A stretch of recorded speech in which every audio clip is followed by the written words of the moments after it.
presence is doing for us today. Even at church, even when we're in our car, when we're in our bed, when we're at work, it's all for you. We give you thanks in Jesus' name.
Many of us hate those quiet moments. We were disturbed by the fact that just listening to music for a couple minutes without anything else going on, it bothers us to be quiet. I know I always like the radio on or something, but I think when it bothers us, we got to realize that God wants to come in and do something bigger and says, am I enough to just spend time with? Right? I created you. I desire to be in a relationship with you. Will you accept that time with me? Time matters. And one of the things I respect about the organization in Africa is they have 665 kids in this school every single day. Every teacher, every principal leaves their classrooms unattended for an unspecified amount of time so that the teachers and the principals, the guidance counselors, the community workers can all get together, sing together to God. There's time that someone wants to give a testimony, pray, and have a little devotional. It can last, depending on testimonies, you know how that goes. They leave their kids in the class. And it works. It's still standing, the building. And we are so thrown off by that. That's the importance that they thought to give credit to God and to give him whatever time he needed every day. They weren't in a hurry to get it done. It wasn't a rushed thing. Do that in America and, well, we'll be on the news. But it is interesting when you see the joy and the peace that comes from God, and you see the way other people can do it around the world, and how we're in such, it's not your fault. You've been raised in this society. It's the American way. But what if God's way was different? Are you willing to look at it in a different way? So I'm going to pray, and if anybody needs to accept Christ or just recommit or give thanks to God, after I pray, we're going to have the band come up and sing their final song. Again, help us not get in a hurry. Honestly, maybe this is the only time you give to God for a week. Let's just be real about it. It's the real time you give to God, and we're even in a hurry. If we got out at 1:30, we'd be very frustrated. Take that moment with God. Let's pray. God, I thank you for being gracious to us again. I thank you that you just show us so much. Help us not put time on everything. God, that you work in amazing ways, and that we may plan everything out, God, but you interrupt us when needed. Help us to realize these interruptions can be a divine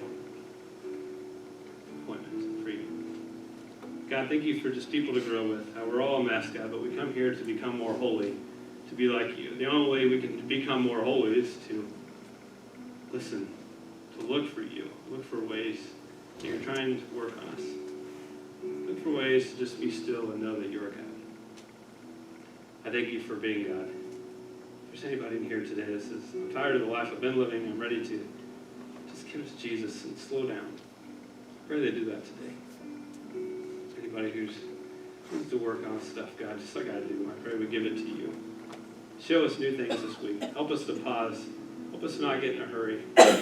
Help us to be patient with others. And that's how your love is shown. Thank you for being patient with us. It's in Jesus' name we pray. You know that sometimes songs throughout the service, usually the closing songs, seem to go so well.